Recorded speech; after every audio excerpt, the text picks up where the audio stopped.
We're here with Brittany Hall, and this is kind of our social media series we're doing here for Indigenous Studies, highlighting people who are Indigenous on the KU campus or KU alumni, and kind of their journey and stuff that's important to them and anything they might want to say. So, hey, Brittany, it's good to see you.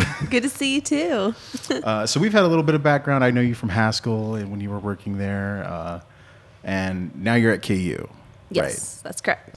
How important do you think it is for a Native person in 2018 to be educated? I think it's very important for school-wise because now that I've done what I've accomplished and I set my mind to, from what I originally grew up in, what I was born into, it was a world of, drugs and alcohol. And it was, unfortunately, that was the very typical Native American community I grew up in. And so I knew when I was of age and, I was about 6 years old when I got adopted, I was like, I'm never, ever going down that path. School is what I have to do. Right. And so, I put myself into school and, activities too, like cheerleading, of course. Right. But now as an adult, I'm so happy that I made that decision because now I'm able to provide for my son and to help build his future and, build the structure that he will have that I didn't have when I first grew up.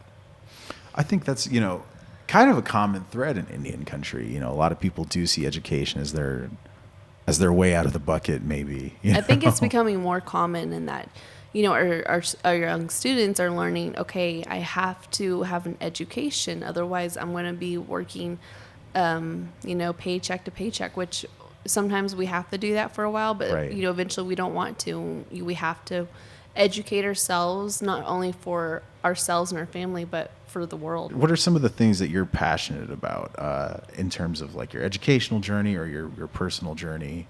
What really motivates me also is, trying to be a role model for our younger Native students, because I have a bunch of friends that have kids and I'm the last one to have a child. Right.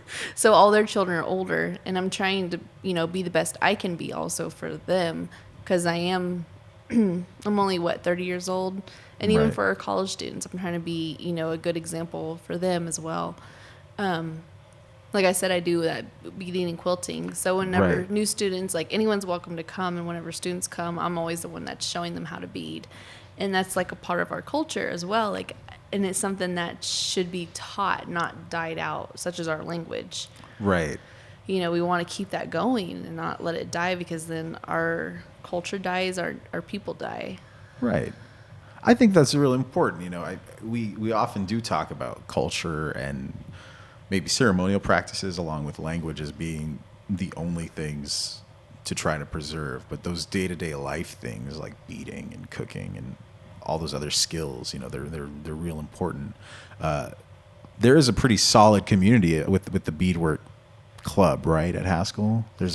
Haskell has their own beadwork club. Okay. But I do like a community. It's like it's for anyone. Students are welcome to come, but it's not like a student club. Okay. It's just a group of us that get together and potluck. So we eat a lot before we actually do our work. That's actually awesome. But that has a pretty strong community going too, yeah, it's right? pretty strong. There's, a couple of us that are around my age and some people that are in their later 30s, early 40s. And then we have a bunch of elders that come, and they are so cute. They are so funny. The older ladies sit at the table and just gossip. Not like bad gossip, but just, good gossip, and just talk and tell about their day, what happened that week. And then our kids are just running around playing outside. So it's great.